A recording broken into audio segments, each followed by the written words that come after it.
दूसरे दिन की परीक्षा के बाद रेलवे स्टेशनों पर अभ्यर्थियों की भारी भीड़ उमड़ रही है। ट्रेनों में अभ्यर्थियों की इतनी ज्यादा भीड़ है कि पैर रखने तक की जगह नजर नहीं आती। दरभंगा रेलवे स्टेशन पर भीड़ नियंत्रण के बाहर नजर आई और ट्रेनों में चढ़ने के लिए ऐसी मारामारी कि लोग ट्रेन के गेट से घुसने की स्थिति में नहीं थे, तो इमरजेंसी खिड़की का शीशा उठाकर ही लोग ट्रेन में चढ़ने लगे और ट्रेनों से उतरने के लिए भी लोग इसी रास्ते को अपनाने लगे।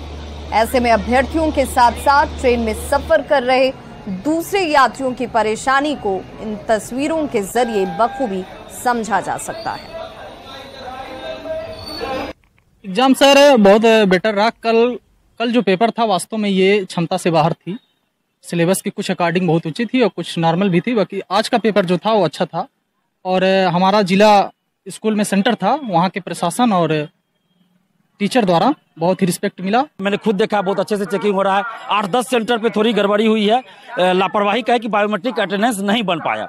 बाकी जगह बहुत अच्छी व्यवस्था रही सेंटर पे, लेकिन जो यातायात की व्यवस्था है, चाहे वो और जिला में हो या रेलवे स्टेशन पे हो, वो चुस्त दुरुस्त नहीं दिखी। इसके लिए रेलवे प्रशासन को भी जिम्मेदारी लेनी चाहिए थी कि इतने बड़े पैमाने पर जब बहाली हुई और परीक्षा हो रही है, 8.5 लाख लोग आ रहे हैं, इस जिला से उस जिला जाएंगे, दूसरे स्टेट से आ रहे हैं, तो रेलवे प्रशासन को भी चुस्त दुरुस्त रहना चाहिए। लेकिन हम रात में भी थे दरभंगा रेलवे स्टेशन पे, कहीं हमको रेलवे पुलिस एक भी नजर नहीं आया, एक भी रेलवे पुलिस नजर नहीं आया।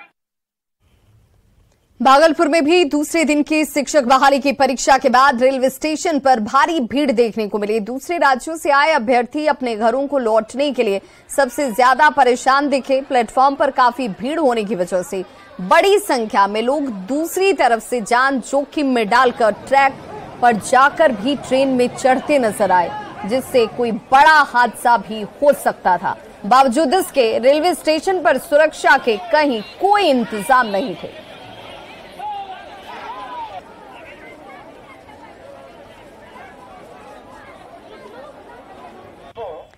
तो शिक्षक बहाली परीक्षा में नवादा की एक ऐसी अनोखी तस्वीर सामने आई जहां एक महिला अभ्यर्थी स्ट्रेचर पर परीक्षा देने के लिए पहुंच गई। गांधी इंटर स्कूल पुरानी कचहरी की ये तस्वीर, जहां पर देखिए ये जो महिला है वो स्ट्रेचर पर है और उसी में वो एग्जाम सेंटर तक पहुंची परीक्षा देने के लिए। और महिला मरीज बीमार होने के बाद भी एम्बुलेंस से परीक्षा देने के लिए केंद्र पर पहुंची हुई नजर आई। परीक्षा भवन में स्ट्रेचर पर लेटकर ही उसने परीक्षा दी और लंबे इंतजार के बाद शिक्षक बहाली को लेकर जब वो परीक्षा देती नजर आई तो इस महिला मरीज को बीमार होते हुए भी परीक्षा देना ज्यादा जरूरी था।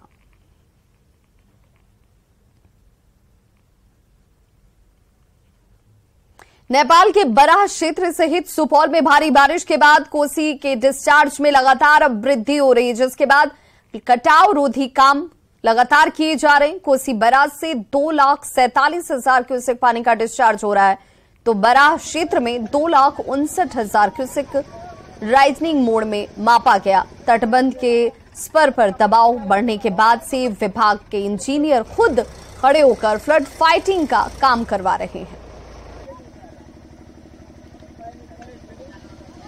बढ़ा हुआ है नदी का और ऊपर पे दबाव है, लेकिन हम लोग फ्लड फाइटिंग कर रहे हैं। स्थिति बिल्कुल नियंत्रण में है और सुरक्षित। सर देखते हैं कोसी से डिस्चार्ज भी सर लगातार बढ़ता जा रहा है, क्या कहां तक डिस्चार्ज आ सकता है अभी? अभी तो अनुमान लगाना कठिन है और कुछ देर के बाद पिक्चर क्लियर होगा डिस्चार्ज कहां कितना बढ़ेगा।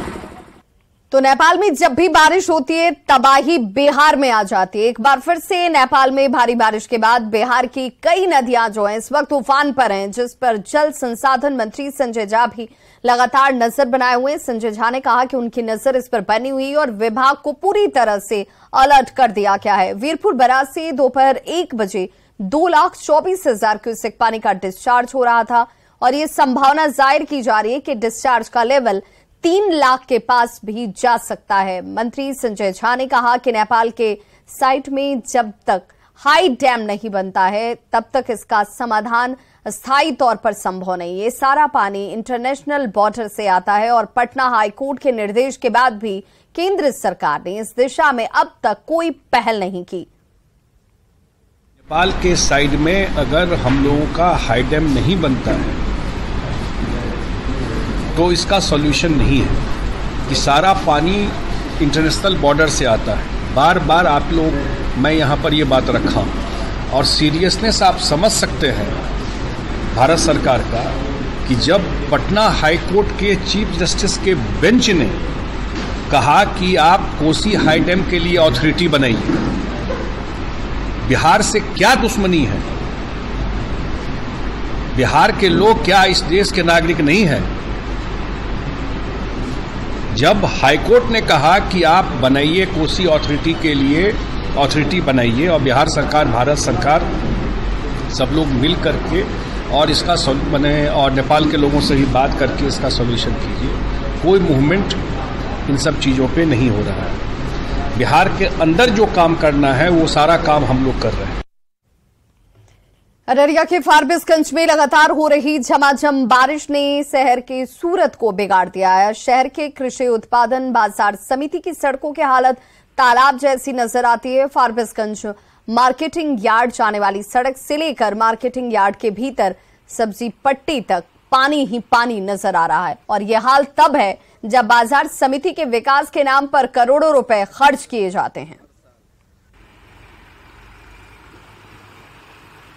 तो नेपाल के साथ ही सीतामढ़ी में भी भारी बारिश के बाद फिर से एक बार नदियां उफान पर आ गई और सीतामढ़ी में बागमती के अलावा अधवारा समूह की नदियों के जलस्तर में अचानक से वृद्धि के बाद इलाकों में बाढ़ का खतरा मंडराने लगा है।